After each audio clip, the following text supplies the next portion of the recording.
Hello everyone, शुरू करते हैं हम अपने पहले चैप्टर से। हाँ, आपके एनसीईआरटी में पहला चैप्टर नहीं है, बट मैं अपने इस चैप्टर से आप शुरू करवाऊँगी। One of the most toughest chapters जो बच्चों को लगता है, फ़िलहाल है नहीं इतना tough. So anyways let's start. तो आपको पता ही हो गया होगा भाई, मैंने उसमें लिख दिया, चलो उसको थोड़ा बड़ा कर दें, 1000 कर दिया मैंने। तो लोकोमोशन एंड मूवमेंट हम शुरू करने जा रहे हैं, ठीक है। आप मेरे साथ अगर नोट्स बनाते रहेंगे then it will be one of the most best things जो आप कर सकते हैं, लोकोमोशन एंड मूवमेंट। तो अभी यहाँ पे क्या होगा आपको पता है। एक चीज़ आपको बता दूँ यहाँ पर कि आपके नीट में 100% MCQs are asked from the NCERT only. आपको पता होगी ये चीज़ कि NCERT से ही क्या पूछी जाती है, आपकी सारे सवाल पूछे जाते हैं, सारे आधे ज़्यादा MCQs आपके 100% MCQs आपके NCERT से ही आते हैं, विदाउट एनी एक्सेप्शन, ठीक है। सो हम किसको फोकस करेंगे, सिर्फ और सिर्फ एनसीईआरटी को फोकस करेंगे, और इसमें हम सिर्फ एनसीईआरटी को ही फोकस करेंगे इस पूरे वन शॉट में, right. So let's start with this. Locomotion and movement को शुरू करते हैं। तो मेरे साथ साथ नोट्स बनाते रहेंगे, it will be very very easier for you. चलिए ठीक है, शुरू करते हैं। तो सबसे पहली चीज़ जो आपकी एनसीईआरटी बोलती है that movement is one of the most significant features of living beings. बिल्कुल सही कहा यार, मूवमेंट के बिना तो कोई ना चल पाएगा, ना एक प्लेस से दूसरी जगह जा पाएगा, और मोस्ट इम्पॉर्टेंटली ज़्यादा से ज़्यादा कोई काम ही नहीं कर पाएगा, राइट। सो मूवमेंट के बिना हम humans are insignificant, right. So animals and plants exhibit a wide range of movements. हमें पता है एनिमल्स कैसे मूवमेंट शो करते हैं, अपने हाथ पैर चलाते हैं तो जाके एक जगह से दूसरी जगह पहुंच पाते हैं। प्लांट्स भी मूवमेंट शो करते हैं, और ये सब आप पढ़ चुके हैं क्लास 9th एंड 10th में ये सब पढ़ चुके हैं कि भाई सनलाइट की तरफ जा रहे हैं तो प्लांट्स का मूवमेंट हो गया, राइट। तो यार मूवमेंट जो है it not only in living being, it's not only in animals, it's in plants as well. ये आपको पता भी है कि प्लांट्स जो हैं वो अलग अलग तरह के मूवमेंट्स दिखाते हैं, ठीक है। प्लांट्स भी मूवमेंट्स दिखाते हैं, चिंता ना करें, सब समझ में आएगा। It's a very easy chapter, okay.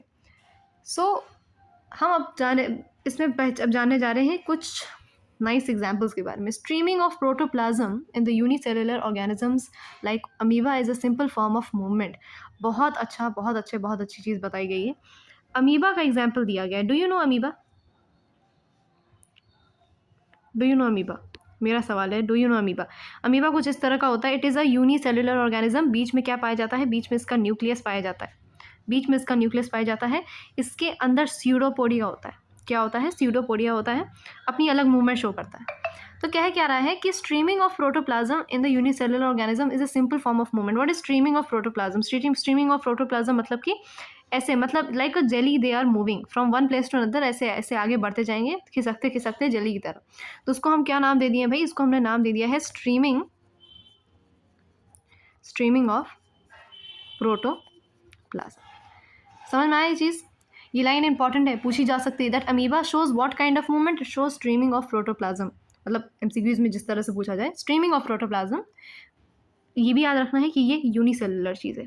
क्या है ये? यूनिसेलुलर है, ठीक है। यहाँ पे यूनी लिख दे रही हूँ, पहचान लेना, यूनिसेलुलर ऑर्गेनिज्म, ठीक है। It is a simple form of movement.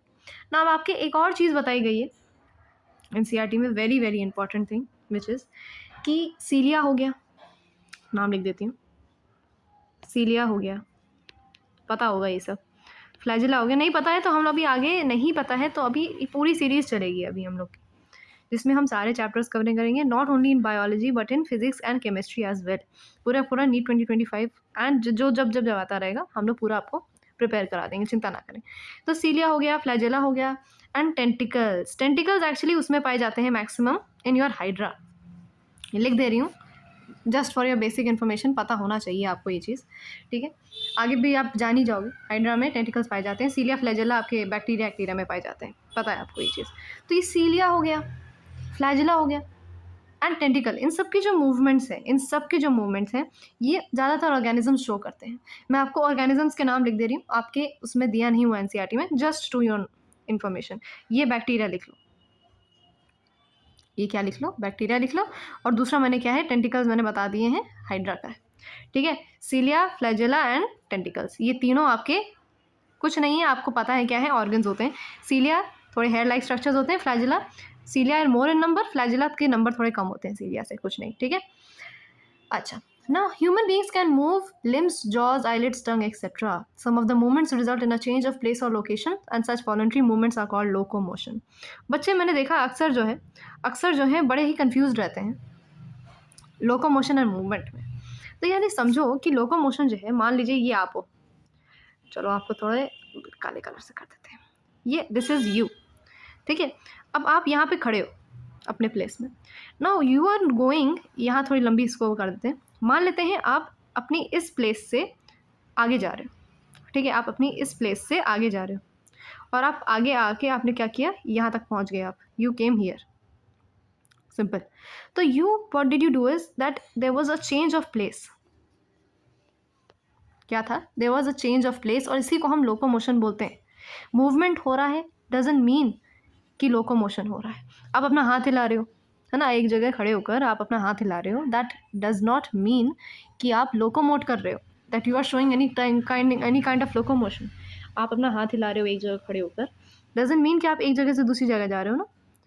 So locomotion जो है वो सिर्फ और सिर्फ आपके एनिमल्स शो करते हैं एंड नॉट योर प्लांट्स। बहुत इंपॉर्टेंट पॉइंट जो मैंने बोल दी, क्या बता रही हूँ मैं, इसको थोड़ा बड़ा कर लिया मैंने। ये जो लोकोमोशन है, वर्ड लोकोमोशन है ना, लोकोमोशन जो है ये कौन दिखाते हैं, प्लांट्स नहीं दिखाते। आपने कभी देखा है प्लांट्स को इधर एक जगह से दूसरी जगह जाते हुए, नहीं देखा है ना, प्लांट्स नहीं दिखाते, ठीक है।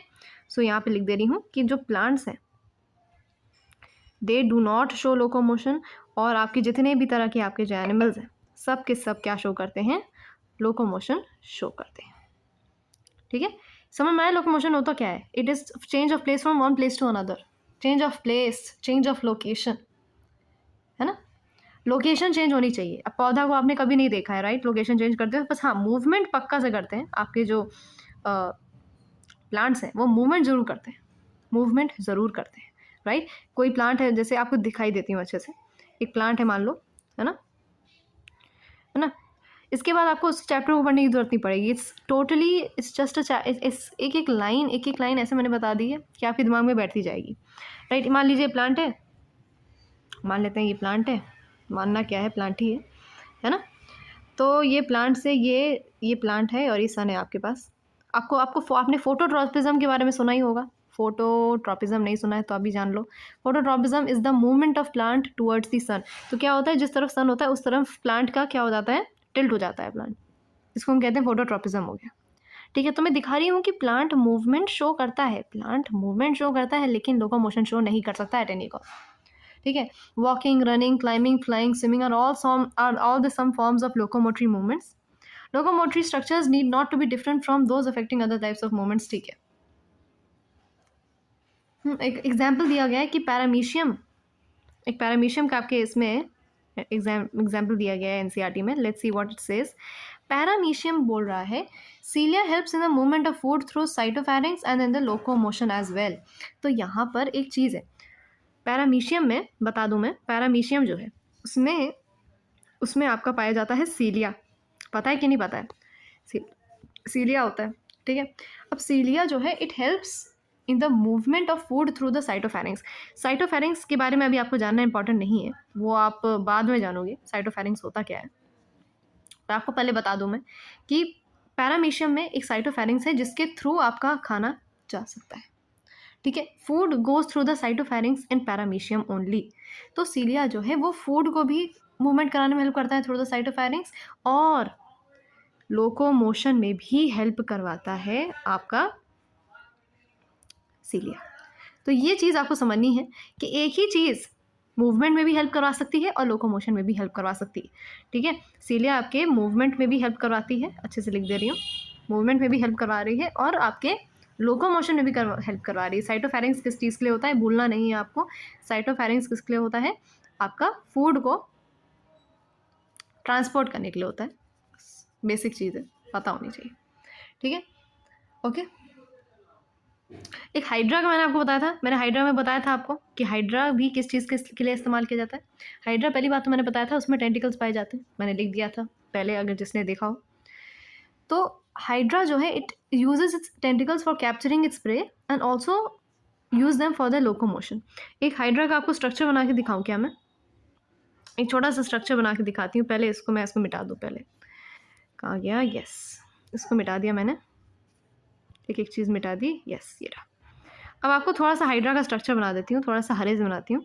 हाइड्रा ऐसा ही होता है ना, जैसा भी होता है, इसमें ऐसे टेंटिकल्स थोड़े से ऐसे निकला रहता है और ऐसे ऐसे टेंटिकल्स निकले रहते हैं। बहुत अच्छा डायग्राम नहीं बना रही हूँ, but I am good at drawing. Anyways, तो ये हाइड्रा बना है, इसको पत्ती मानेंगे आधे बच्चे। ऐसे हाइड्रा बना है, जैसा भी बना है, उसमें टेंटिकल्स होते हैं यहाँ पर, एक ये बॉल टाइप स्ट्रक्चर, और ये होते हैं आपके, क्या होते हैं ये टेंटिकल्स होते हैं। क्या हो रहा है पेन को? ठीक है, ये टेंटिकल्स होते हैं।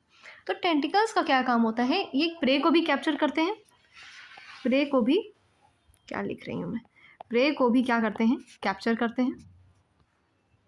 प्रे को भी कैप्चर कर रहे हैं, और प्रे को कैप्चर करने के साथ साथ लोकोमोशन में भी हेल्प कर रहे हैं।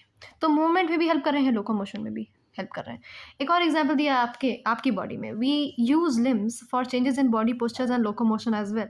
The above observation suggest that movements and locomotion can not be studied separately. बहुत सही चीज़ बोल दी है कि हम मूवमेंट को और लोकोमोशन को अलग पढ़ ही नहीं सकते। वेरी इंपॉर्टेंट, मूवमेंट और लोकोमोशन दोनों भाई बहन है ना। अब भैया मूवमेंट हो रहा है तो लोकोमोशन हो रहा है, तो मतलब मूवमेंट भी हो रहा है, लेकिन इट डज़ नॉट मीन कि मूवमेंट हो रहा है तो लोकोमोशन भी हो रहा है। ये लाइन आपको बहुत अच्छे से समझ में आ गई होगी अभी तक, जितना मैंने बोला कि भाई प्लांट्स मूवमेंट तो शो करते हैं, प्लांट्स मूवमेंट तो शो करते हैं, लेकिन लोकोमोशन शो नहीं करते हैं ना, प्लांट्स नहीं करते हैं ना। प्लांट्स मूवमेंट तो शो करते हैं, लेकिन लोकोमोशन कहाँ शो करते हैं? प्लांट्स। तो इस आखिरी लाइन की जो मतलब है, the two may be linked by stating that all locomotions are movements but all movements are not locomotions. ये आपको लाइन बहुत अच्छे से समझ में आ चुकी होगी अभी तक, ठीक है? नहीं समझ में आई तो आपको फिर से मैं समझा दूंगी। You can ask in the comment section also, I will write the इसकी मैं एक्सप्लेनेशन आपको लिख के देती हूँ कभी भी, ठीक है? अब यार मेथड्स ऑफ लोकोमोशन डिपेंड करता है ना। मान लीजिए आपके पीछे कोई कुत्ता आपको दौड़ा रहा है, दिस इज़ यू, आपके पीछे कोई आपको दौड़ा रहा है कोई आपको दौड़ा रहा है पीछे से, तो आपका लोकोमोशन डिपेंड करेगा ना, फिर आप दौड़ने लगोगे। नॉर्मली आप क्या करते हो? आप चलते रहते हो, है ना। तो इट डिपेंड्स। बेसिकली क्या होता है locomotion? It is only for 4 things, आपकी फूड के लिए, शेल्टर के लिए, मेट के लिए और सूटेबल ब्रीडिंग ग्राउंड्स के लिए, ठीक है? और सबसे इंपॉर्टेंट बात, आपके एनिमीज़ या प्रेडेटर से आपको बचाने के लिए, ठीक है? इंट्रोडक्शन इंपॉर्टेंट था, इसलिए मैंने इतना टाइम लिया, वरना मैं इतना टाइम लेती नहीं हूँ इंट्रोडक्शन में, बिकॉज इंट्रोडक्शन में ही काफ़ी सारी चीज़ें छुपी हुई थी जो आपके एनसीईआरटी से पूछ के आ जाती हैं नीट में, ठीक है? अब आते हैं नेक्स्ट टॉपिक में, which is the types of motions. यहाँ से types of movement, sorry not motion, physics सब मिक्स हो रहा है। टाइप्स ऑफ मूवमेंट, बहुत अच्छा समझ में आने वाला है। ये क्या चीज़ है? ये देखो, मूवमेंट जो है वो किसी भी तरह का हो सकता है। कोई चल रहा है तो कभी कोई खिसक रहा है, तो कभी कोई स्विम करते हुए जा रहा है। I am telling you that how one moves, है ना। तो cells of the human body exhibit 3 mainly types of movements. तो सबसे पहले आपको बता दूं मैं कि अब हम लोग जो शुरू करने जा रहे हैं, हम मूवमेंट शुरू करने जा रहे हैं, लेकिन हम मूवमेंट किसकी शुरू करने जा रहे हैं? अब हम सिर्फ ह्यूमन बॉडी की बात करेंगे। We are not going to talk about anything else, ठीक है? ह्यूमन बॉडी के सेल्स के बारे में बात करने जा रहे हैं। अब किसी और चीज़ के बारे में बात नहीं करेंगे, ठीक है? तो इसी हिसाब से आपको बता देती हूँ मैं, 3 तरह के होते हैं, हाँ। एक होता है अमीबॉइड, नाम से ही समझ में आ रहा होगा किस तरह का मूवमेंट शो कर रहा है। दूसरा है सीलियरी,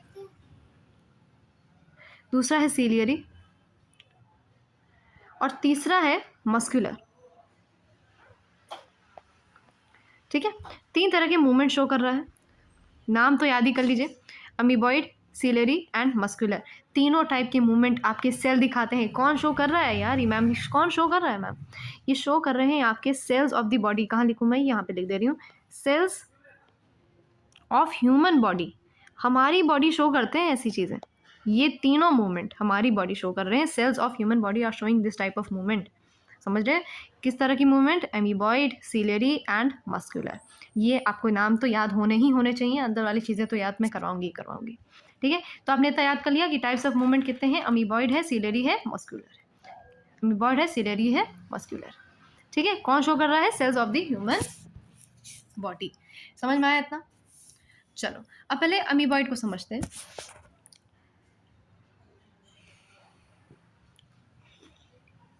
अमीबॉइड, चलो यहाँ पे एग्जाम्पल लिखती जा रही हूँ मैं। अमीबॉइड में मैक्रोफेजेस, ठीक है, एक सेकेंड,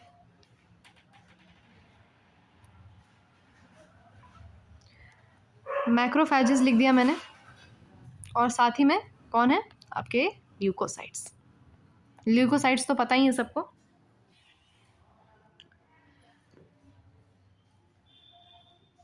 एक सेकेंड,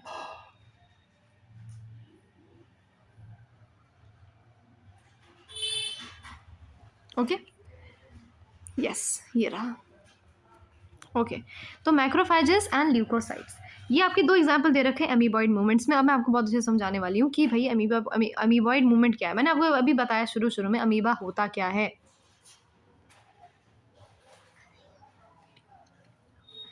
ठीक है, अमीबा क्या होता है, मैंने आपको शुरू दिखाया था। यूनिसेलुलर ऑर्गेनिज्म होता है, कुछ इस तरह का शेप होता है उसका। जो वीडियो शुरू से देख रहे हैं उनको तो पक्का सा पता होगा कि अमीबा क्या होता है। ठीक है, अमीबा ऐसा कुछ होता है।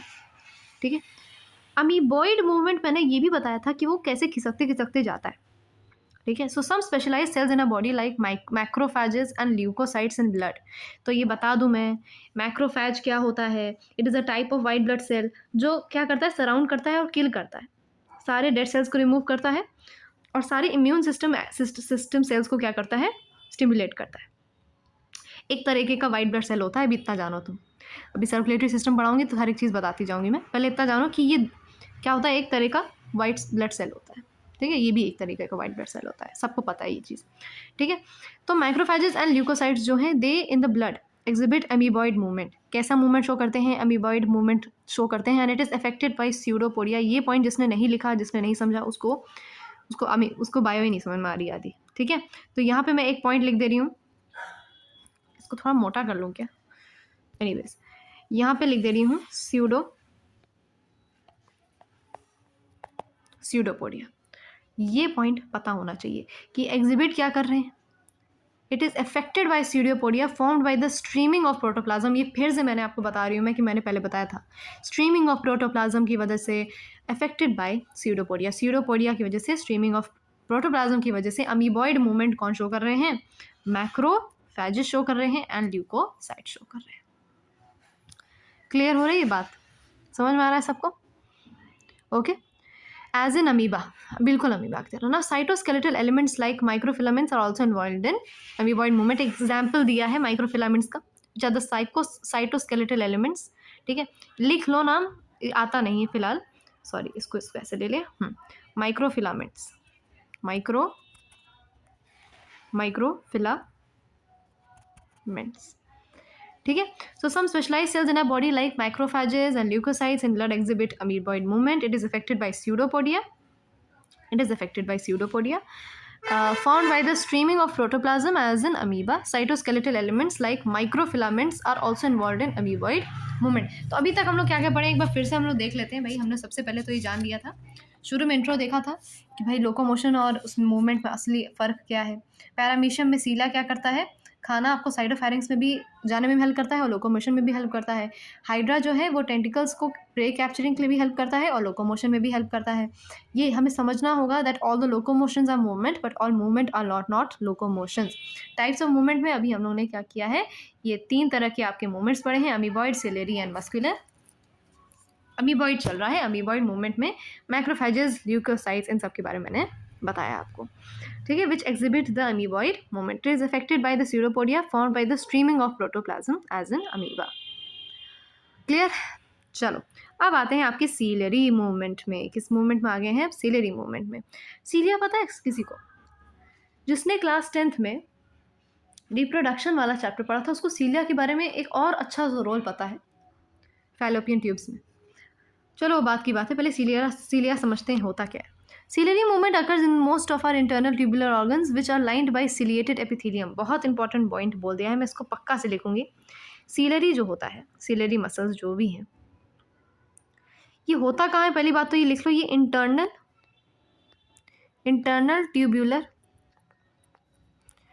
तो पेन अच्छे से नहीं चल रही है, इंटरनल ट्यूब्यूलर ऑर्गन्स, उसमें पाया जाता है आपका सीलरी मूवमेंट। ठीक है, इंटरनल ट्यूबुलर ऑर्गन्स में जो मान लेते हैं ये एक इंटरनल, ये मान लेते हैं कि आपके पास ये क्या है, ये एक इंटरनल ट्यूबुलर ऑर्गन है मान लेते हैं। तो क्या होता है, इनकी जो वॉल्स होती हैं they are lined by ciliated epithelium. इनकी जो ऐसे वॉल्स हो रखी है ना, ये वॉल्स, इनकी जो वॉल्स हो रखी हैं दे आर लाइंड बाय, यहाँ पे ये देखो, ये इनकी जो वॉल्स हैं दे आर लाइंड बाय, यहाँ पे लिख दे रही हूँ, they are lined by ciliated epithelium. किससे? पेन अच्छे से चल नहीं रहा है। Ciliated epithelium. ठीक है,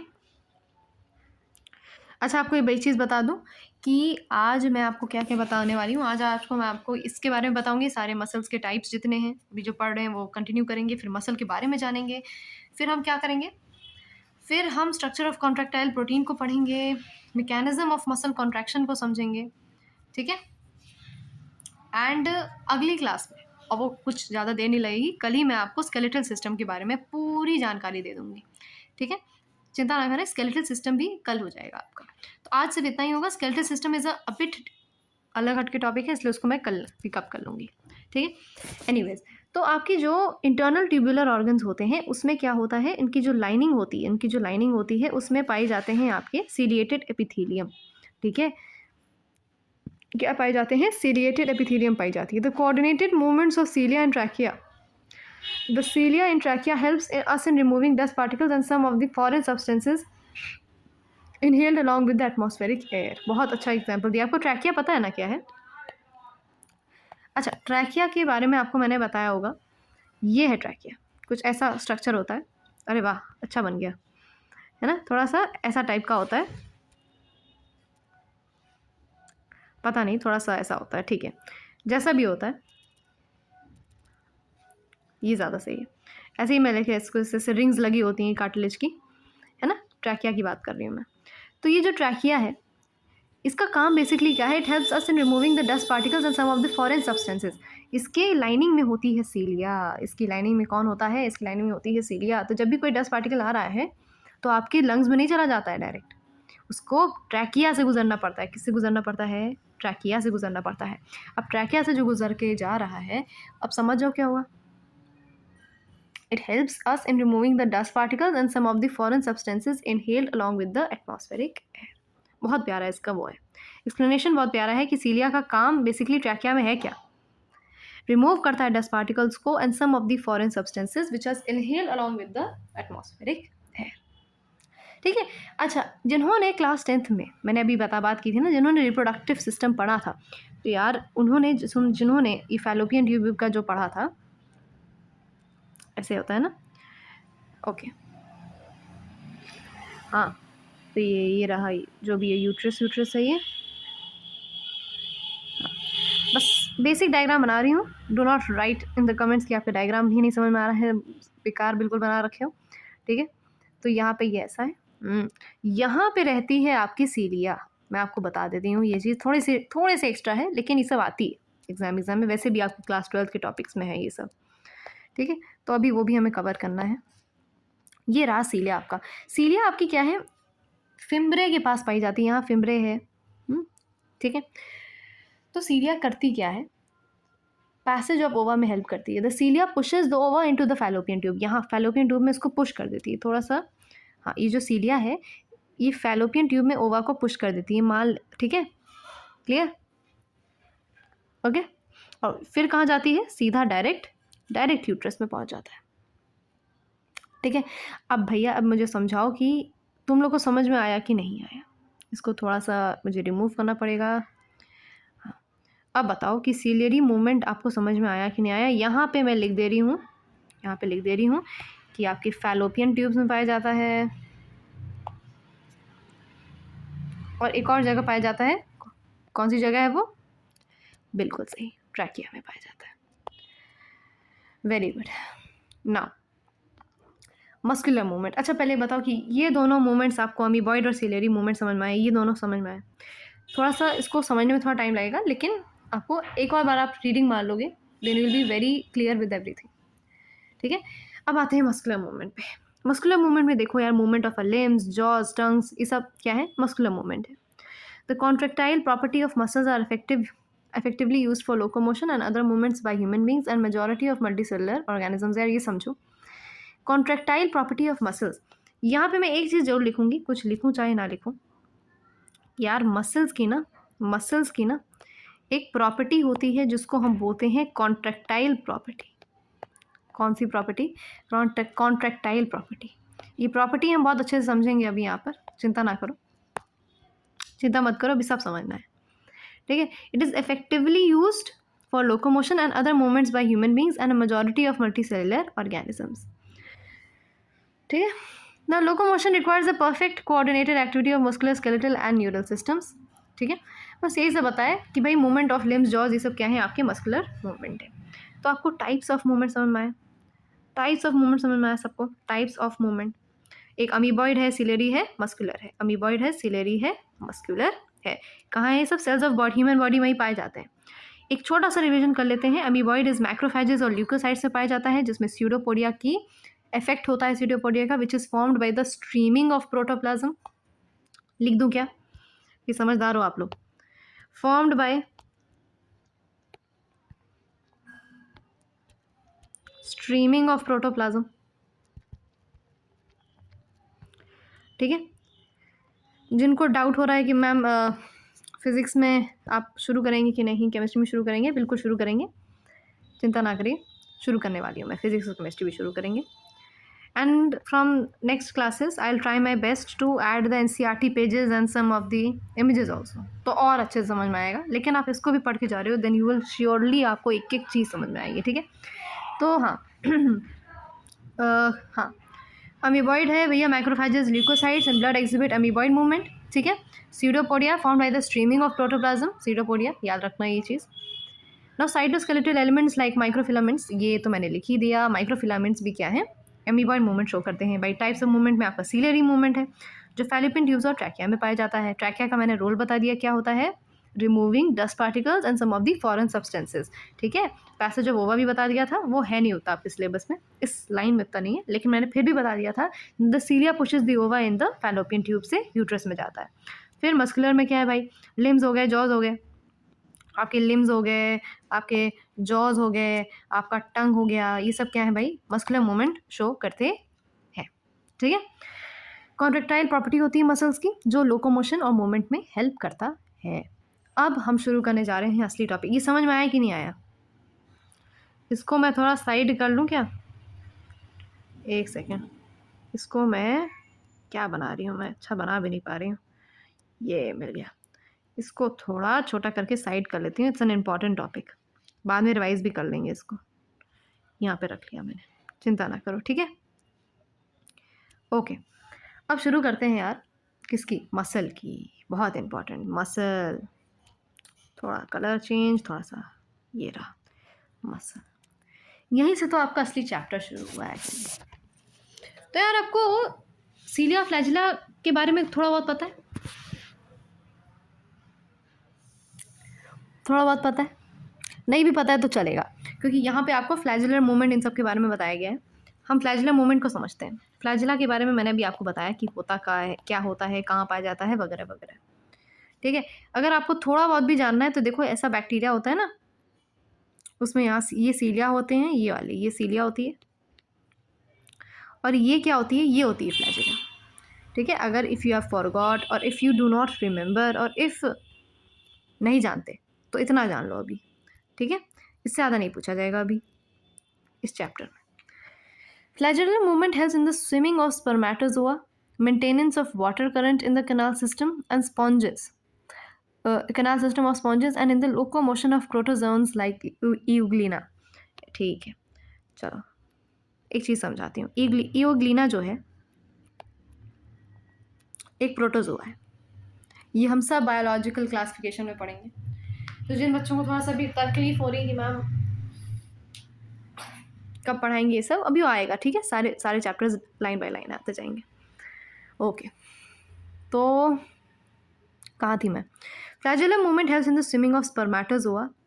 स्पर्मेटोजोआ के मूवमेंट में हेल्प करता है स्विमिंग ऑफ स्पर्मेटोजोआ। भाई बहुत प्यारी चीज़ बोल दी कि इस फ्लैजेला की वजह से आपके जो स्पर्मेटोजोआ हैं वो क्या होते हैं, स्विम करने में हेल्प करते हैं। ये सब जो मैं बोल रही हूँ 2-3 बार सुनते रहोगे तो आपको याद होता जाएगा, इसलिए मैं बार बार रिपीट करती हूँ, हर एक चीज़ में से शुरू से रिवाइज भी करवाती हूँ, ठीक है।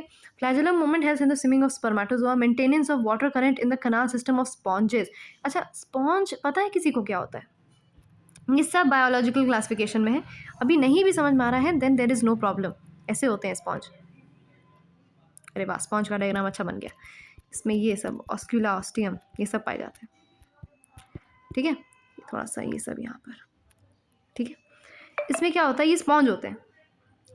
तो कनाल सिस्टम में जो वाटर सिस्टम है, मतलब कि आपके जो वाटर करंट सप्लाई होता है आपके कनाल सिस्टम में in your sponges, this all ये फ्लैजेलम मूवमेंट हेल्प करता है। Flagellum movement helps in the maintenance of water current को मेंटेन करने में हेल्प करता है in the canal system of sponges and in the locomotion of protozoans. यहाँ पे एक प्रोटोजोन का नाम दिया हुआ है यूग्लिना। ये क्या है? This is a protozoan. हम प्रोटोजोन क्या होते हैं सब बायोलॉजिकल क्लासिफिकेशन में पढ़ेंगे, चिंता मत करिए, ठीक है। Do not panic. ये आपका 2025 का स्पेशली जो लोग एम कर रहे हैं उन लोग तो बिल्कुल ही चिंता ना करें, सब हो जाएगा, ठीक है। Maintenance of water current in the canal system of sponges and in locomotion of protozoans like Euglena जैसे जो प्रोटोजोन्स होते हैं उसके लोकोमोशन में हेल्प करते हैं, ठीक है। ओके, तो आपको फ्लैजेलर मूवमेंट की बात बताइए इसमें, ठीक। पहला स्विमिंग ऑफ स्पर्मेटोजोआ, दूसरा maintenance of water current in sponges, ठीक है, maintenance of water current in the canal system of sponges and locomotion of protozoans like Euglena. हर एक चीज़ कवर करिए, एक को चीज़ मिक्स नहीं करी है मैंने। अच्छा, अब फटाफट से करते हैं। Muscle is a specialised tissue of mesodermal origin. Muscle की बात कर रहे थे ना, तो मसल में ही रहते हैं। मसल क्या है? एक स्पेशलाइज्ड टिश्यू है जिसका ओरिजिन क्या है? It is mesodermal. कैसा टिश्यू है भैया? मीजोडर्मल सेल है। ये सब तो याद ही करना पड़ेगा, क्या ही समझा दूंगी मैं इसमें। तो मसल क्या है? पहली बात तो स्पेशलाइज्ड है, ये सब तो आपको पता ही होगा, स्पेशलाइज्ड वगैरह। तो muscle is a specialised tissue, कैसा है? मीजोडर्मल सेल है। About 40 to 50% of the body weight of human adult is contributed by muscles. 40 से 50%, 40 से 50%, फिर से लिख दे रही हूँ, 40 से 50% आपका कौन है? मसल है। सारा वेट बॉडी का आधे ज़्यादा कौन है? मसल है। 40 से 50%। They have special properties like excitability, contractility, extensibility and elasticity. अब सुनो मेरी बात, बहुत ध्यान से सुनेंगे सब। ये जो इसने प्रॉपर्टीज़ बोली, ये बच्चे सोच के जाते हैं कि इसका कोई काम ही नहीं। पता चला MCQs में आ जाता है which of the following is not a property of muscle. ये पूछ लिया जाएगा तो क्या ही जवाब दोगे, ठीक है। तो 4 प्रॉपर्टी हैं। पहली है भैया एक्साइटेबिलिटी, हाँ पेन नहीं चल रही है। एक्साइटेबिलिटी, कॉन्ट्रैक्टिलिटी, ठीक है। दूसरी क्या है? कॉन्ट्रैक्टिलिटी। तीसरी एक्सटेंसिबिलिटी एंड इलास्टिसिटी, एक्सटेंसिबिलिटी।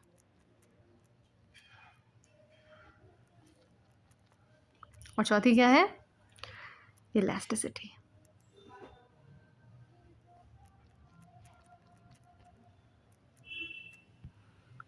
ठीक है, 4 आपको फंक्शंस बताए गए हैं। एक और फंक्शन मैं आपको बता दे रही हूँ, थोड़ा सा एक्स्ट्रा हो जाएगा लेकिन ले लीजिए उसको। इट इज़ कंडक्टिविटी ऑल्सो, ठीक है, it is conductivity also. Clear? यार देखो, आपको मैंने 5 फंक्शन लिख के दिए हैं, इन 5 फंक्शन का आपको मुँह जवानी याद होनी चाहिए। 5 फंक्शन किसके हैं? 5 फंक्शन किसके हैं? आपके मसल के हैं, ठीक है। Special properties of the muscle is excitability, contractility, extensibility, elasticity, conductivity. मेरे साथ याद करिए, excitability, contractility, extensibility, sorry, extensibility, elasticity and conductivity. मेरे साथ फिर से याद करिए, excitability, contractility, extensibility, elasticity and conductivity. ठीक है, ठीक है। अब मसल को एक और ज़रिए से आपको क्या कर दिया गया है, वो कर दिया गया है, क्या कहते हैं उसको, क्लासीफाई कर दिया गया है। लोकेशन के बेसिस पे, अपीयरेंस, नेचर, इन सब के बेसिस पे कर दिया गया है। लोकेशन के बेसिस पे देखो क्या है, मसल्स आपके 3 तरह के हैं। क्या है, मसल्स 3 तरह के हैं। ये मैंने लिखा मसल्स, ये ले लिया मैंने, ये, क्या बात है। फिर अब मैं, ये रहा मसल के 3 टाइप्स। चलो, मसल के 3 टाइप है भैया, स्केलेटल मसल्स, विसरल मसल्स, और चौथा, सॉरी, तीसरा क्या है, कार्डियक मसल्स। ये तो आधे ज़्यादा आपको इन्फॉर्मेशन रहती ही रहती है इन सब के बारे में, है ना, रहती है ना। स्केलेटल, क्या कर रही हूँ मैं, ये रहा विसरल एंड कार्डियक मसल्स। समझ में आया। तीनों मसल के नाम याद करो पहले मेरे साथ। तो मसल्स के 3 तरह के होते हैं, लेकिन बेसिस क्या है, ये तो मैंने लिखना ही भूल गई मैं। बेसिस क्या है, based on their location. Location के बेस पर है, लोकेशन के बेस पे कहाँ पाए जाते हैं। ठीक है, जैसे आपका ये जो होगा, ये स्केलेटल कंपोनेंट्स में पाया जाएगा। विसरल कहाँ पाया जाएगा, विसरल ऑर्गन्स में पाया जाएगा, जैसे आपके एलिमेंट्री कनाल, इन सब जगह, रिप्रोडक्टिव ट्रैक्ट में। कार्डियक मसल नाम से पता चल रहा है कहाँ पाया जाएगा, मसल्स ऑफ दी हार्ट में पाया जाएगा। तो शुरू करें क्या, चलो स्केलेटल मसल्स को शुरू करते हैं। Now these are closely associated with the skeletal components of the body and they have a striped appearance. ये याद कर लो, कैसा अपीयरेंस होता है। एक ऐसी राइटिंग आ रही है इस पेन में, एक यहाँ पे, हाँ, स्ट्राइप्ड अपीयरेंस होता है, स्ट्राइप्ड अपीयरेंस। ऐप लिख दिया है, एप्लीकेशन ना समझ जाना। तो स्ट्राइप्ड अपीयरेंस होती है इसकी, स्केलेटल मसल ऐसे स्ट्राइप्ड अपीयरेंस। ओ नो, बंद हो गया, वापस आ गया। ठीक है, ये होती है आपकी स्ट्राइप्ड अपीयरेंस, किसकी, स्केलेटल मसल्स की। They are closely associated with the skeletal components and they have a striped appearance under the microscope and hence are called striated muscles. बहुत इंपॉर्टेंट, इसको हम दूसरे नाम से क्या बुलाते हैं, इसको हम बोलते हैं these are your striated muscles. ये बहुत इंपॉर्टेंट पॉइंट है, बच्चे इसको मिस कर देते हैं। यहाँ पे इसको मैं हाईलाइट भी कर दे रही हूँ, लो ये देखो। ठीक है, स्ट्राइएटेड मसल्स ही बुलाया जाता है इनको। ठीक है, ओके। स्केलेटल मसल्स क्या होते हैं, उनमें स्ट्राइप्ड अपीयरेंस होता है under the microscope and hence are called the striated muscles. As their activities are under the voluntary control of the nervous system, they are also known as voluntary muscles also. ठीक है, voluntary muscles too. These are primarily involved in the locomotory actions and the changes of body postures. बहुत important बात है यार, locomotory, black से लिख लेती हूँ, locomotory actions। अरे यार, एक जगह से दूसरी जगह जाने के लिए आपके स्केलेटल मसल्स ही तो काम आएंगे ना, स्केलेटल मसल्स ही तो काम आएंगे, कि आपके कार्डियक मसल्स हेल्प कर देंगे आपको एक जगह से दूसरी जगह जाने में, ऑफ कोर्स नॉट। तो आपके स्केलेटल मसल्स क्या करेंगे, भाई, आपको एक जगह से दूसरी जगह जाने में हेल्प करेंगे लोकोमोटरी एक्शंस में, और changes of body postures, changes, ऐसे लिख दे रही हूँ यार, पढ़ना आपको एनसीईआरटी से ही है, नोट्स बनाते चलेंगे साथ में, बहुत आराम मिलेगा। ठीक है, चेंजेस इन बॉडी पोस्चर्स। एक इंपॉर्टेंट चीज़ क्या है कि इसको हम और क्या बोलते हैं, इसको हम वॉलेंट्री मसल्स भी बोलते हैं, वॉल्यूम ना समझ जाना, वॉलेंट्री मसल्स भी बोलते हैं। ठीक है, वॉलेंट्री मसल्स भी कहते हैं। एक और चीज़ मैं आपको बताना चाहती हूँ, थोड़ा सा extra, again I always go a bit extra, थोड़ा सा मैं भी बता दूँ मुझे कितना आता है। तो मल्टी न्यूक्लिएटेड होते हैं ये, हमको तो पता है, मैं मल्टी न्यूक्लिएटेड ही तो होंगे, मल्टी सेल्यूलर नहीं बोला है, फिर से देखो, मल्टी न्यूक्लिएटेड बोल रही हूँ मैं, मल्टी न्यूक्लिएटेड, समझे, मल्टी सेल्यूलर नहीं बोल रही हूँ, मल्टी न्यूक्लिएटेड बोल रही हूँ। ठीक है, एक और चीज़ जो इसमें बहुत इंपॉर्टेंट है जानना स्केलेटल में, that is they are cylindrical in shape. ठीक है, सिलिंड्रिकल होते हैं। एक और चीज़ मैंने बता दी, मल्टी न्यूक्लिएटेड, सिलिंड्रिकल, बहुत प्यारा सा चीज़।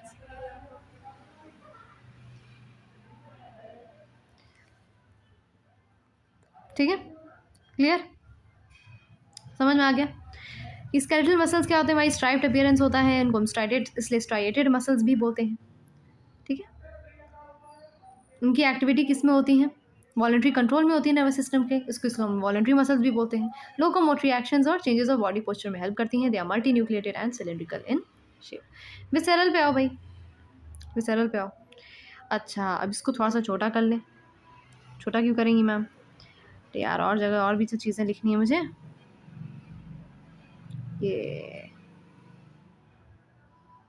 ये मज़ा आ गई। ओ चलो ठीक है, इतना चलता है। ठीक है। क्या हो रहा है? ठीक है, अब ठीक है। अब उसको जूम करेंगे तो हम दिख जाएगा। देखो जूम करने पे पूरा दिख रहा है, ऐसा नहीं कि पता चला छोटा हो गया। और विसेरल मसल्स क्या होते हैं यार? मैंने आपको बताया, inner walls of hollow visceral organs में पाए जाते हैं, जैसे एलिमेंट्री कनाल और रिप्रोडक्टिव ट्रैक्ट में पाए जाते हैं। इतना डिटेल में मैं लिखूंगी नहीं, आपको बता ही दे रही हूँ कि यार एलिमेंट्री कनाल, हर एक चीज़ में नोट डाउन करूँगी। एलिमेंट्री कनाल, एलिमेंट्री कनाल, गाना बज रहा है किसी घर में। रिप्रोडक्टिव, हम लोग तो पढ़ाई करेंगे। रिप्रोडक्टिव ट्रैक्ट, एलिमेंट्री कनाल, रिप्रोडक्टिव ट्रैक्ट। ठीक है, इनके जो इनर वॉल है इसमें जिसको हम हॉलो विसेरल ऑर्गन्स भी बोलते हैं, विसेरल मसल्स वहीं पाए जाते हैं। ठीक है, they do not exhibit any striation and are smooth in appearance, that is why they are also called as smooth muscles और नॉन स्ट्राइएटेड मसल्स। लिख लो, स्मूथ होते हैं, स्मूथ मसल्स कहलाते हैं, या नॉन स्ट्राइएटेड मसल्स कहलाते हैं। Their activities are not under voluntary control, इसलिए उसको हम इनवॉलंटरी मसल्स बोलते हैं। Transportation of food, digestive tract, gametes, इन सब की जितना भी सारा काम है ना, ये आप थोड़ी ना बोलोगे अपने गैमीट्स को, स्पर्म्स को पता चला आप बोल रहे हो कि जाओ एपिडिडाइमस में चले जाओ, ऐसा थोड़ी ना बोलोगे आप स्पर्म को, या आप अपनी ओवा को बोलोगे कि आप जाओ यूट्रस में पहुंच जाओ, ऐसा थोड़ी ना होगा। तो ये सब कौन कर रहा है? विसेरल मसल्स ही कर रहे हैं। ठीक है, एक बहुत important point, they are uni nucleate. मतलब क्या है? एक ही न्यूक्लियस है। मैं ये नहीं कह रही हूँ, whenever I say they are multi nucleated, मतलब न्यूक्लियस की बात हो रही है। Skeletal muscles are multi nucleated and visceral muscles are uni nucleated. ठीक है, किसी को कोई तकलीफ इतने में? Their activities are not under voluntary control. हाँ, हो गया, ये सब हो गया। ठीक है, ये सब थोड़े स्पिंडल शेप होते हैं टेपरिंग एंड्स के साथ, ये भी लिख ही लेती हूँ मैं, याद तो रहेगा नहीं आप लोगों को। स्पिंडल शेप्ड रहते हैं टेपरिंग एंड्स के साथ, स्पिंडल होता ही इसी शेप का है ऐसे। ठीक है, क्लियर? अच्छा, अब इसको तो कर लेते हैं थोड़ा छोटा। यस, मज़ा आ गई। ये फीचर बड़ा अच्छा है ना? इसको मैंने मिटा लिया। चलो अब आते हैं कार्डियक मसल्स में, जिसको जो हमारे सबसे फेवरेट सेल्स हैं, फेवरेट मसल्स। अच्छा, एक और चीज़ आपको बता देती हूँ मैं, यहाँ पे लिख दूँ, कहाँ लिख दूँ कि अच्छा छोड़ो, वो है ही नहीं इसमें। एनीवेज, कार्डियक मसल्स पे आते हैं। As the name suggest, cardiac muscles are the muscles of heart. Many cardiac muscles assemble in branching pattern to form a cardiac muscle. Based on the appearance, cardiac muscles are striated. तो इसका ये भी कौन है? और पीछे ये भी कैसे हैं? अरे यार, ये क्या चल रहा है? ये भी कैसे हैं? स्ट्राइएटेड मसल्स हैं। कैसे मसल्स हैं? स्ट्राइएटेड मसल्स हैं। समझ में आ गया? Very good. सो अब आपको ये तो मैं बताने नहीं वाली हूँ यार कि पाए कहाँ जाते हैं, मसल्स ऑफ हार्ट में ही पाए जाते हैं। They are involuntary in nature as the nervous system does not control their activities directly. इतना ही इसमें दिया हुआ है। ठीक है, इतना ही इसमें दिया हुआ है, चिंता मत करो। ठीक है, क्लियर? इसको फटाफट थोड़ा सा रिवाइज कर लूँ। मैं हमेशा रिवाइज करने में ज़्यादा इंपॉर्टेंट मानती हूँ। Muscles on the basis of location, skeletal, visceral and cardiac. Skeletal, visceral and cardiac. Skeletal muscles कहाँ पाए जाएंगे? आपके स्केलेटल एरियाज में पाए जाएंगे, राइट? स्केलेटल कॉम्पोनेंट्स जहाँ भी हैं। विसेरल मसल्स आपके सारे विसेरल ऑर्गन में पाए जाएंगे एंड कार्डियक मसल्स आपके मसल्स ऑफ द हार्ट में पाए जाएंगे। ओके, फटाफट से स्केलेटल की रिविजन करते हैं। स्ट्राइप्ड अपीयरेंस है, इसलिए उसको हम क्या बोलते हैं? स्ट्राइटेड मसल्स ही बोलते हैं। लोकोमोटरी एक्शंस में, चेंज इन पोस्चर में हेल्प करता है स्केलेटल मसल। स्केलेटल मसल्स क्या है? वॉलंटरी होते हैं नेचर में, बिकॉज उसको वॉलंटरी मतलब it's under our control. Skeletal muscles multi nucleated है और सिलेंड्रिकल है। ये बहुत इंपॉर्टेंट याद रखना कि स्ट्राइएटेड होते हैं, स्ट्राइप्ड अपीयरेंस है। Visceral muscles are in the visceral organs like alimentary canal and the reproductive tract. Smooth होते हैं, ठीक है। स्मूथ मसल्स होते हैं यूनी न्यूक्लिएट, सिर्फ एक न्यूक्लियस पाया जाता है उनके एक सेल में एक न्यूक्लियस। इनके एक सेल में पता चला 2-4 न्यूक्लियस हो रहे हैं स्केलेटल मसल्स के, ठीक है। यूनी न्यूक्लिएट होते हैं, स्पिंडल शेप्ड होते हैं ऐसे, ठीक है। स्पिंडल ऐसे होता है, ऊपर से पतला, ऊपर से पतला, नीचे से बीच में मोटा। विसेरल हो गया। कार्डियक मसल्स स्ट्राइटेड अपीयरेंस के होते हैं, found in the muscles of heart. इससे ज़्यादा नहीं आएगा, इससे ज़्यादा पूछा भी नहीं आएगा क्योंकि इससे ज़्यादा एनसीईआरटी में दिया ही नहीं हुआ है, ठीक है। क्लियर, इसको मैं हटा देती हूँ अब। ओ ठीक है। अच्छा, अब आते हैं हमारे स्केलेटल मसल के बारे में। प्रॉब्लम ये है कि हमें अभी ना तो इस चैप्टर में कार्डियक मसल्स की बात करनी है, ना ही विसेरल मसल्स की बात करनी है। मुझे बात किसकी करनी है? मुझे सिर्फ और सिर्फ बात करनी है, सिर्फ और सिर्फ बात करनी है यार स्केलेटल मसल्स की, सिर्फ और सिर्फ स्केलेटल मसल्स की बात करनी है मुझे। क्यों स्केलेटल मसल्स की बात क्यों करेंगे सिर्फ? क्योंकि हम चैप्टर ही वही पढ़ रहे हैं। जिन्होंने चैप्टर का नाम नहीं पढ़ा वो जाके पहले पढ़ लें, स्केलेटल मसल्स के बारे में ही पढ़ेंगे, ठीक है। लोकोमोशन एंड मूवमेंट, ठीक है। अब मैंने आपको एक चीज़ बताई थी, जिन बच्चों को याद है बहुत अच्छी बात, क्या बताया था मैंने बताया था the property of muscles to contract the contractile property of muscles, पढ़ा था ना।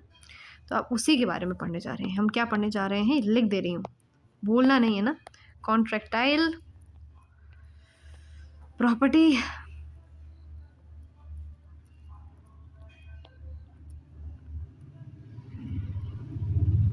ऑफ मसल्स, ठीक है। कॉन्ट्रैक्टाइल प्रॉपर्टी ऑफ मसल्स, ठीक है। Okay, now let us understand the skeletal muscle in detail to understand the structure and mechanism of contraction. Each organized skeletal muscle in our body is made up of a number of muscle fibers or fascicles held together by a common collagenous connective tissue layer called fascia. आधे बच्चों के दिमाग से उड़ गया क्या क्या बोला मैंने। चलो अब इसको मैं समझाऊंगी बहुत ही अच्छे तरीके में। Each organized skeletal muscle in our body is made up of a number of muscle bundles or fascicles held together. पहले तो ये समझो,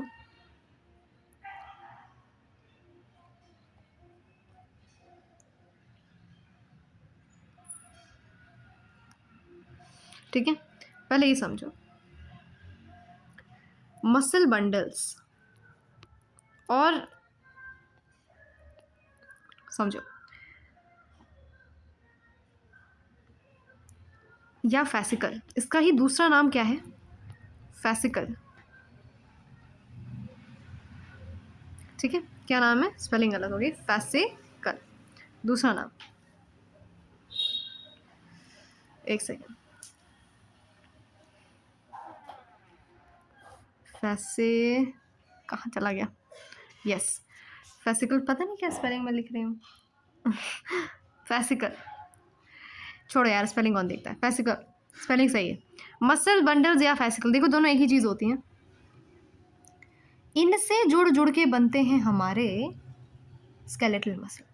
जैसे आपको पता है कि आपकी बॉडी, मान लेते हैं, एक अच्छा सा एक्सप्लेनेशन देती हूँ। ये आपकी बॉडी का कोई सेल है, ये आपकी बॉडी का कोई मान लेते हैं मसल है। तो किससे बना होगा? ढेर सारे सेल से बना होगा ना, ऐसे ऐसे जुड़ जुड़ के जुड़ सारे सेल्स जुड़ सारे जुड़ के क्या बन गए? आपका एक बड़ा सा मसल बना दी, है ना। तो वही तो मैं कह रही हूँ कि आपका जो स्केलेटल मसल है वो किससे बना होता है? मसल बंडल या फैसिकल से बना होता है। ये याद कर लो, जैसे आपका ब्रेन का सेल बना होता है न्यूरॉन से, वैसे ही आपका स्केलेटल मसल बना होता है मसल बंडल या फैसिकल से। इससे जुड़ के बनता है, ठीक है। अब ये एक दूसरे से जुड़े कैसे रहते हैं? मान लो this is a muscle bundle, मान लेते हैं ये एक सेल है, तो ये जुड़ेंगे कि नहीं जुड़ेंगे किसी चीज़ से? इसके बीच में जो क्या हो रहा है, ये इसके बीच में जो स्पेस है, ये मतलब मैं बोलूँ कि ये जो इनके जो अंदर जो जुड़े हुए हैं जिस चीज़ से, मतलब ये जैसे ये इससे जुड़ा हुआ है, ये इससे जुड़ा हुआ है, इससे जुड़ा हुआ है, किससे जुड़ा हुआ है? क्यों जुड़ गया यार ये ऐसे? तो ये जुड़ा हुआ है एक कनेक्टिव टिश्यू की वजह से। किसकी वजह से जुड़ा है? एक यहाँ पर, एक यहाँ पे लिख दे रही हूँ, एक कनेक्टिव टिश्यू से। ऐसे पूछा जाए ना कि यार किस चीज़ से जुड़ा है, किस तरह का टिश्यू है, कनेक्टिव टिश्यू है या एपिथेलियम टिश्यू है, तो समझ जाओ यार जो चीज़ जोड़ रही है वो कनेक्टिव टिश्यू तो होगी ना। जो जिस चीज़ को जोड़ती है वो कनेक्टिव टिश्यू हो गई। एनीवे, इसका नाम क्या है इस कनेक्टिव टिश्यू का? फैसिया। क्या कठिन हो रहा है क्या नाम याद करना? बिल्कुल कठिन नहीं है, है ना, बिल्कुल कठिन नहीं है। फैसिया क्या नाम है? फैसिया नाम है। तो यार कनेक्टिव टिश्यू, ये जो हमारे, ये क्या है, ये क्या है, ये कौन है, ये कौन है, ये दोनों कौन है, जितने भी सेल्स बना रही हूँ दीज आर द फेसिकल्स। ये क्या है, ठीक है, ये क्या है, हमारे फेसिकल्स हैं, ये दोनों क्या है, फेसिकल्स हैं। ये गाना बज रहा है लगी, ठीक है। तो ये क्या है, फेसिकल्स हैं, किससे जुड़े हैं, कनेक्टिव टिश्यू फैसिया नाम के, कनेक्टिव टिश्यू फैसिया, ठीक है। There is a number of muscle bundles, ठीक है, मसल बंडल्स या फेसिकल जो हैं किससे जुड़े हुए हैं, आपके फेसिकल्स, फैसिया से जुड़े हुए हैं, ठीक है। मसल बंडल्स या fascicles are held together by a common collagenous connective tissue, ये वर्ड लिख लीजिए, ये वर्ड लिख लीजिए, किससे जुड़े हैं, कोलाजेनस, कोलाजेनस कनेक्टिव टिश्यू से जुड़े हैं, ठीक है, टिश्यू लेयर से जुड़े हैं, called fascia. Each muscle bundle contains a number of muscle fibres या मसल सेल्स, ठीक है। ढेर सारे मसल फाइबर्स या मसल सेल्स होते हैं किसमें, ईच मसल बंडल में, ओके। अब मसल बंडल को मैंने आपको एक सेल बताया है ना, आपकी आसानी के लिए बताया कि मसल बंडल या फैसिकल जो है वो क्या है, क्या है, वो एक सेल है। बट क्या हम ये बोल सकते हैं कि इसी सेल के अंदर भी एक दो सेल्स पाए जा सकते हैं, बोलो हाँ। मैंने आपकी आसानी के लिए बताया था कि ये एक सेल है, तो चलो आप कंफ्यूज होने लगते हैं ना फिर। अब मैं ये बोल रही हूँ कि इस मसल बंडल के अंदर या फेसिकल के अंदर भी सेल पाए जाते हैं, उन सेल्स को मैं बोल देती हूँ मसल फाइबर्स। ये जो सेल है, ये जो सेल है, इसको मैं मसल फाइबर्स बोल देती हूँ या मसल सेल्स बोल देती हूँ, ठीक है। सिंपल है, मैंने आपकी आसानी के लिए बताया था कि वो एक सेल है, ठीक है। अब आपको फिर से, अब आपको बहुत अच्छे समझ में आ गया होगा कि मैं क्या कहना चाह रही हूँ, ठीक है। ये आपके फेसिकल्स हैं, ठीक है। Each organise skeletal muscle in our body it is made up of muscle bundles और फेसिकल्स, ये फेसिकल्स या मसल बंडल्स हैं। मेरी हैंड राइटिंग असल में बहुत अच्छी है, to the ones who are thinking कि बहुत ही घटिया राइटिंग लिख रही हैं। तो ये जो मसल बंडल्स हैं या फेसिकल्स हैं, these are held together by a common collagenous connective tissue which is fascia, ये रहा फैसिया, ठीक है। ये जुड़े किससे हुए, ये जो जुड़े हुई है यार, ये सब सारे जो बंडल्स हैं, ये बंडल है, ये एक बंडल, दूसरा बंडल, तीसरा बंडल, किससे जुड़ा हुआ है, फैसिया से जुड़ा हुआ है। मसल बंडल या फेसिकल्स किससे जुड़े हुए हैं, फैसिया से जुड़े हुए हैं। उसके अंदर भी सेल्स होते हैं जिसको हम मसल फाइबर्स या मसल सेल्स बोलते हैं, ठीक है। अब नाउ ईच मसल फाइबर, अब हम इस मसल फाइबर को बाहर निकाल लें। ये जो लाल कलर के सेल है, ये जो लाल कलर का सेल है, मैंने इसको क्या किया, इस तरफ निकाल लिया, ठीक है। ये लाल कलर का सेल जो है इसको मैंने इस तरफ निकाल लिया और इस लाल कलर के सेल को मैंने बना दिया, ठीक है। अब ये मसल फाइबर है, कौन है ये, मसल फाइबर है। जो बच्चे कंफ्यूज हो रहे हैं इसको मैं फिर से अभी आपको रिवाइज करके बताती हूँ, ये कौन है, मसल फाइबर है। मुझे तो नहीं लग रहा कोई कन्फ्यूजन हो रही होगी, ठीक है। कुछ बंडल्स होते हैं जिसकी वजह से क्या होता है, स्केलेटल मसल बनता है। कुछ बंडल्स होते हैं ऐसे जुड़ जाते हैं, किसकी वजह से, कोलाजेनस कनेक्टिव टिश्यू फैसिया नाम के, जिसकी वजह से जुड़ जाते हैं और क्या बना देते हैं, स्केलेटल मसल बना देते हैं। मसल बंडल्स या फैसिकल, उसके अंदर होते हैं आपके मसल फाइबर्स या मसल सेल्स, ठीक है। अब हम एक मसल फाइबर या एक मसल सेल के बारे में बात करने जा रहे हैं, ठीक है। जिनको समझ में नहीं आ रहा है वो समझ ले, थोड़ा सुंदर बना दूं क्या, ये लो अलग ही मेरा चलता रहता है, ठीक है। तो ये मसल फाइबर है आपका, तो बाहर वाली जो लेयर है,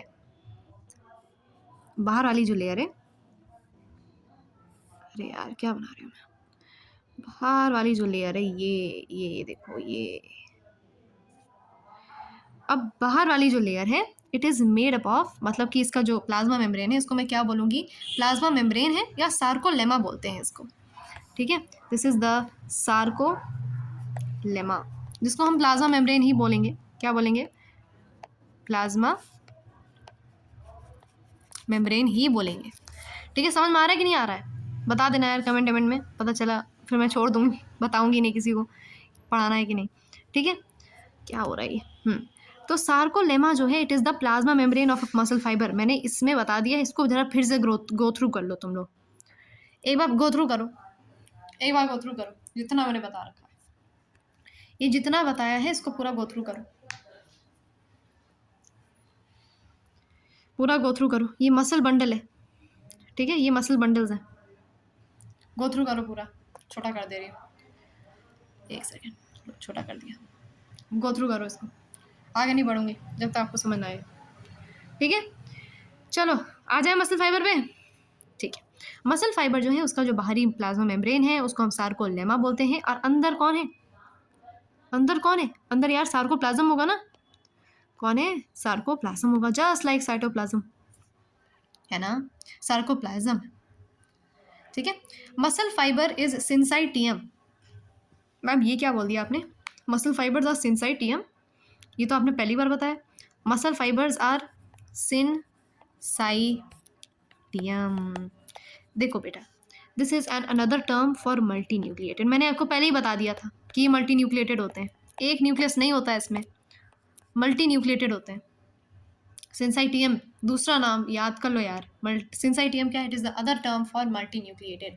तो ये मैंने आपको पहले ही बता दिया था यार। ठीक है, मसल फाइबर क्या है, सिंसाइटियम है। Okay, as the sarcoplasm contains many nuclei. Sarcoplasm में एक न्यूक्लियाई नहीं पाया जाता है, बहुत सारे न्यूक्लियाई पाए रहे हैं। अरे वाह क्या बात है, एक नहीं बहुत सारे न्यूक्लियाई पाए जा रहे हैं। ठीक है, the endoplasmic reticulum that is the sarcoplasmic reticulum of the muscle fibre is the store house of calcium ions. PYQ, previous year question of NEET, PYQ, what is the storehouse of calcium ions? कौन है store house of calcium ions, कौन है store house of calcium ions, store house of calcium ions is the sarcoplasmic reticulum. यार आपके cell में अगर endoplasmic reticulum पाया जाएगा नॉर्मल सेल में रेटिकुलम, तो यार एक मेसल सेल में क्यों नहीं पाया जा सकता सार्कोप्लाज्मिक रेटिकुलम। इसको थोड़ा साइड किया और यहाँ बना दिया एक सार्कोप्लाज्मिक ऐसे रेटिकुलम। ठीक है, तो ये क्या है आपका सार्कोप्लाज्मिक रेटिकुलम। ठीक है, फिर से गो थ्रू करो, एक बार में कुछ ज़्यादा ही नॉलेज हो गई है अचानक से ना, अभी थोड़ा आसान चल रहा था इंट्रो तक, थोड़ा सा समझ में आना बंद हो गया होगा।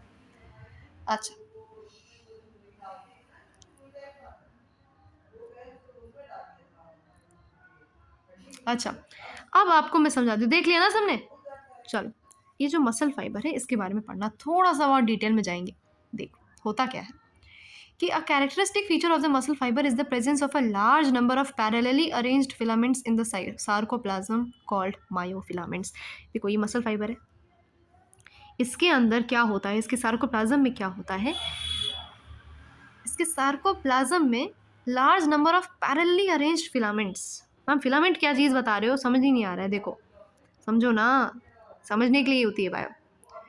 जो बच्चे सोच रहे हैं यार रट के हो जाएगा मेरा बायो, तो ऐसा कुछ होने नहीं वाला है आपका, बिल्कुल नहीं होने वाला है। एक चीज़ नहीं समझ में आएगी आपको। ठीक है, ये रहा, ये क्या बना दिया मैंने, चलो जो भी अच्छा है। तो ये क्या है, दिस इज़ योर एक फिलामेंट, ये ऐसा मैं आपको ये बस पैरेलली अरेंज फिलामेंट्स दिखाना चाह रही हूँ और कुछ नहीं। ये क्या है, these are filaments in your muscle fibre. इसके अंदर आपके सार्कोप्लाज्म में पाए जाते हैं आपके ये फिलामेंट्स, ऐसे पैरेलली अरेंज्ड होते हैं। ठीक है, फिलामेंट्स पाए जाते हैं आपके, जिसको हम क्या बोलते हैं, मायोफिलामेंट्स या मायोफाइब्रिल्स बोलते हैं। इन्हीं फिलामेंट्स का नाम क्या है, इन्हीं फिलामेंट्स का नाम क्या है, मायोफाइब्रिल्स एंड मायोफिलामेंट्स। ठीक है, जिन बच्चों को समझ में आ रहा है। ठीक है, तो मैं ये चाह रही थी कि थोड़ा सा आपका ये छोटा रखूं। स्ट्रक्चर ऑफ कॉन्ट्रैक्टाइल प्रोटीन और मैकेनिज्म ऑफ मसल कॉन्ट्रैक्शन मैं आपको दूसरे वीडियो में बताऊंगी, और आपका स्केलेटल सिस्टम एक तीसरे वीडियो में बताऊंगी। तो जब तीनों वीडियोस को जोड़ोगे तो आपके दो ढाई घंटे का बन जाएगा आपका वीडियो। ठीक है, चिंता ना करो, आपको हर एक चीज़ समझ में आएगी। बहुत अच्छा कोर्स होने वाला है आपका एड्यू प्लेमेट में। अभी तक आपने सब्सक्राइब नहीं किया क्या, अभी तक नहीं किया तो कोई बात नहीं, कर लेना। अगर आपको अच्छा लगे मेरा पढ़ाना तो आप सब्सक्राइब कर देना to our very own channel Edu Playmate. ठीक है, ठीक है, सब्सक्राइब कर देना अगर अच्छा लगे मेरा पढ़ाना। एनीवेज, फिलामेंट्स की बात कर रहे थे हम लोग, मायोफाइब्रिल्स एंड मायोफिलामेंट्स। आपको बस अभी बेसिक्स बता रही हूँ मैं, नेक्स्ट वीडियो में आपको हर एक चीज़ बताने वाली हूँ मैं। ठीक है, और अभी इस वीडियो को अभी रिवाइज भी करेंगे, चिंता मत करो, सब समझ में आएगा। ठीक है, मैंने क्या बोला, characteristic feature of the muscle fibre is the presence of large number of parallelly arranged filaments in the sarcoplasm. आपके सार्कोप्लाज्म में क्या यार, आपके सार्कोप्लाज्म में क्या पाए जाते हैं, ढेर सारे फिलामेंट्स पाए जाते हैं जो ऐसे पैरेलली अरेंज होते हैं। देखो पैरेलली तो है, पैरेलली अरेंज्ड फिलामेंट्स होते हैं in the sarcoplasm called myofilaments और मायोफाइब्रिल्स। समझ में आ रहा है, समझ में आ रहा है कि नहीं आ रहा है? ठीक है, मायोफाइब्रिल्स या मायोफिलामेंट्स, ठीक है, समझ रहे हो? ये जो ऐसे पैरेलली अरेंज्ड हैं, ये सब कहाँ पाए जाते हैं? ये सब पाए जाते हैं आपके सार्कोप्लाज्म में पाए जाते हैं, ठीक है। गला खराब हो गया मेरा। सार्कोप्लाज्म में पाए जाते हैं आपके parallelly arranged filaments called the myofibrils और द मायोफिलामेंट्स। समझ में आ रहा है कि नहीं आ रहा है मेरे बच्चों को? चलो, each myofibril has an alternate dark and light band on it. बहुत अच्छी बात बोल दी। देखो अब मैं आपको बहुत ही बेसिक से बताऊंगी। ये देखो कहाँ गया, इसको चेंज कर दे रही हूँ। ये दे, अरे रे बहुत भारी हो गया ये तो। एक लाइट, एक डार्क फिलामेंट होता है और एक फिर क्या आ जाता है, फिर लाइट आ जाता है, फिर लाइट आता है, फिर डार्क आ जाता है, फिर लाइट, सॉरी फिर डार्क आता है, फिर लाइट आ जाता है। ऐसे से पैरेलली अरेंज्ड रहते हैं, ठीक है। A detailed study of the myofibril has established that the striated appearance is due to the distribution pattern of two important proteins, actin and myosin। बहुत अच्छा चीज़ हो गई है। देखो मैंने बताया ये एक मायोफाइब्रिल है, ये मायोफिलामेंट है जो आपके सार्कोप्लाज्म में पाया जाता है, ठीक है, ओके मैम, नो प्रॉब्लम। इसमें क्या होते हैं, ऐसे डार्क और लाइट ऐसे बैंड्स बने होते हैं। तो पहले जब हमने थोड़ा सा इसको देखा तो हमें लगा यार ये क्या है, ये डार्क और लाइट बैंड, समझ ही नहीं आ रहा है क्या हो रखा है ये, है ना। ये देख रहे हो कि नहीं यार, ये डार्क बैंड है, ये क्या है, ये डार्क बैंड है, और ये क्या है, ये लाइट बैंड है। समझ में आ रहा है?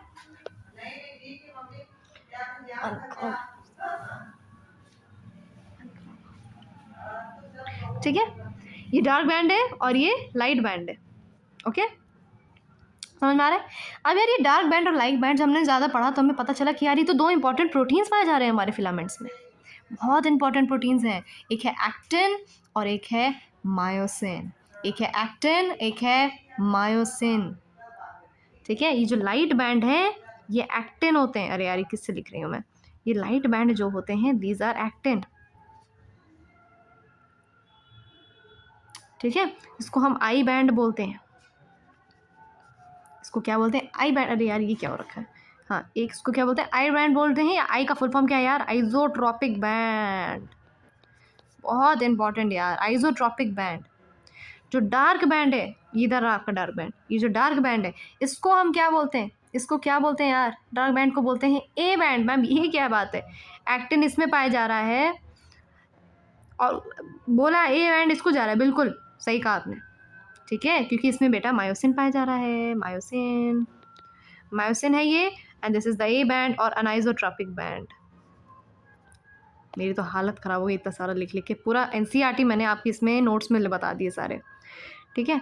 ए बैंड है या अनाइसोट्रॉपिक बैंड है, क्यों ये आ जा रहा है बार बार, ए बैंड या अनाइसोट्रॉपिक बैंड, मायोसिन। अब इसको आपको याद करना पड़ेगा, मैं जानती हूँ आधे ज़्यादा बच्चे इसको भूल जाएंगे, ठीक है। मायोफाइब्रिल्स में लाइट बैंड होता है, डार्क बैंड होता है। जो लाइट बैंड होता है उसमें एक्टिन होता है और उसको हम आई बैंड या आइसोट्रॉपिक बैंड बोलते हैं, ठीक है। लाइट बैंड में actin, it is isotropic band और आई बैंड। डार्क बैंड में आपका मायोसिन पाया जाता है which is having A band और अनाइसोट्रॉपिक, जिसको हम ए बैंड, जिसमें ए बैंड, जिसको ए बैंड बोलते हैं, अनाइसोट्रॉपिक बैंड बोलते हैं, ठीक है। मायोसिन और एक्टिन ये दोनों प्रोटीन हैं, कुछ और ना समझ बैठना, ठीक है। एक्टिन एंड मायोसिन क्या है, प्रोटीन्स हैं, ठीक है, क्लियर, ओके। वो सारे जितने दोनों प्रोटीन को है ऐसे रॉड लाइक स्ट्रक्चर्स ऐसे पैरेलल टू ईच अदर क्या होते हैं, longitudinal axis of the myofibrils में ऐसे अरेंज किए जाते हैं, ठीक है। बता दूं ये कि एक और चीज़ बता देती हूँ कि एक्टिन फिलामेंट्स जो हैं, क्यों ऐसा आ रहा है इसका ये फॉन्ट, ये रहा, एक्टिन फिलामेंट्स, ये फैक्ट है, actin filaments are thinner as compare to myosin filaments, ठीक है। एक्टिन कौन है बताओ, अभी क्या भी बताओ, बिना देखे बताओ उस तरफ कौन है, एक्टिन कौन है बताओ। एक्टिन लाइट बैंड है, वेरी वेरी गुड। एक्टिन क्या है, लाइट बैंड है। कैसा बैंड है, एक्टिन लाइट बैंड है, ठीक है। Actin filaments are thinner than myosin, समझ लो ये चीज़। और ये लाइट बैंड है, एक्टिन बोलते हैं, एक्टिन पाया जाता है इसमें, आई बैंड या आइसोट्रॉपिक है, मायोसिन क्या है? It is the dark band which is thicker then your actin filaments. A band यार अनाइसोट्रॉपिक बैंड होता है इसमें। ठीक है, क्लियर? क्लियर, समझ में आ गया? ओके। अब इससे बाद मैं आपको अगले वीडियो में बताऊंगी। इतना सबको समझ में आया? चलो, इतना जितना मैंने बताया इसको प्लीज़ प्लीज़ प्लीज़, इसको प्लीज़ प्लीज़ प्लीज़ समझ लो, इतना समझो। एक बार चाहो तो अभी 2 मिनट बैठ के इसको एक बार देख लो इस चीज़ को, या स्क्रीनशॉट ले लो, जो भी कर सकते हो तुम लोग। ये चीज़ पक्का से ले लो, ठीक है? पूरी रख लो इस चीज़ को। कल क्या करेंगे बेटा? कल हम करेंगे स्ट्रक्चर ऑफ कॉन्ट्रैक्टाइल प्रोटीन, करेंगे mechanism of muscle contraction which is very important, और स्केलेटल सिस्टम अगर हो पाएगा तो। बहुत अच्छे से मैंने एक्सप्लेन किया है, अगर इस चैप्टर को देख लीजिए। ये लो, देख लो इसको भाई अच्छे से एक बार, ये ठीक है। शॉर्ट रिवीजन, अरे अच्छा चलो ठीक है, शॉर्ट रिवीजन करा देते हैं आपको एक बार, देख लें भाई। मसल असल नहीं बता रही हूँ, फिर से ये बताए दे रही हूँ कि भाई आपको यहाँ शुरू करते हैं ना हम लोग कि भाई मसल बंडल या फैसिकल से बना होता है ना। देखो ये देखो, मसल बंडल है ये, इसके अंदर मसल फाइबर वाले या मसल सेल्स पाए जाते हैं। जुड़े किससे होते हैं? कोलाजेनस कनेक्टिव टिश्यू फैसिया से। समझ में आ गया होगा? इतना पोर्शन तो पक्का समझ में आ गया होगा, 10 बार बोला है मैंने, ठीक है। अब हमने एक जो ये जो लाल लाल कलर की जो सेल्स बनाए हैं मैंने, ये देखो लाल लाल लाल लाल लाल कलर के जो सेल्स बनाए मैंने, ये मसल सेल्स या मसल फाइबर जो भी हैं, इसको मैंने यहाँ पे उठा के यहाँ रख दिया। एक सेल, एक मसल फाइबर, एक सेल को बाहर प्लाज्मा मेम्ब्रेन या सार्कोलेमा से क्या होता है? इंक्लोज्ड होता है। किससे होता है? इंक्लोज्ड होता है। सार्कोप्लाज्मिक रेटिकुलम होता है इसके अंदर। सार्कोप्लाज्मिक रेटिकुलम क्या है? It is the store house of calcium ions. समझ में आया? समझ में आया कि नहीं आया? ठीक है, ओके। सार्कोप्लाज्म में आपके क्या पाए जाते हैं? आपके फिलामेंट्स पाए जाते हैं, मायोफाइब्रिल एंड मायोफिलामेंट्स। अच्छा, एक और चीज़, muscle fibre is multinucleated. इसको मैं थोड़ा सा हाईलाइट कर देती हूँ, विच इज़ वेरी इंपॉर्टेंट ना, इसको हम भूल नहीं सकते। ये देखो मल्टी न्यूक्लिएटेड चीज़ है, ये रहा, ठीक है। क्या कर रही हूँ मैं? ये ठीक है, मल्टी न्यूक्लिएटेड है, ओके। मायोफाइब्रिल्स एंड मायोफिलामेंट्स दो तरह के नहीं है, मतलब एक ही नाम है। मायोफाइब्रिल को मायोफिलामेंट्स भी बोलते हैं। फिलामेंट्स पाए जाते हैं पैरेलली अरेंज्ड, ठीक है। इसमें एक डार्क बैंड होता है, फिर लाइट बैंड होता है, डार्क बैंड होता है, फिर लाइट बैंड होता है। डार्क बैंड को में एक प्रोटीन पाया जाता है मायोसिन, जिसको हम ए बैंड बोलते हैं, आइसोट्रोपिक बैंड बोलते हैं। लाइट बैंड में आपका एक प्रोटीन पाया जाता है एक्टिन, जिसको हम आई बैंड या आइसोट्रोपिक बैंड्स बोलते हैं। ये एक फैक्ट है बहुत important, that actin filaments are thinner than myosin filaments. समझ में आया कि नहीं आया? ये बेसिक्स पता होना चाहिए। बच्चे पता चाहे कहाँ पहुँच जाते हैं, बच्चे कॉन्ट्रैक्टाइल प्रॉपर्टी में पहुँच जाते हैं प्रोटीन्स की, समझ ही नहीं आता उन लोग को, लेकिन ठीक है, इतना समझ में आया? ठीक है, thank you everyone. Next video के लिए प्लीज़ कल तक आ जाएगा, परसों तक आए, जब तक भी आए, just see the video, because इसके बाद आपको चैप्टर बहुत अच्छे से क्लियर हो जाएगा। Okay, thank you everyone.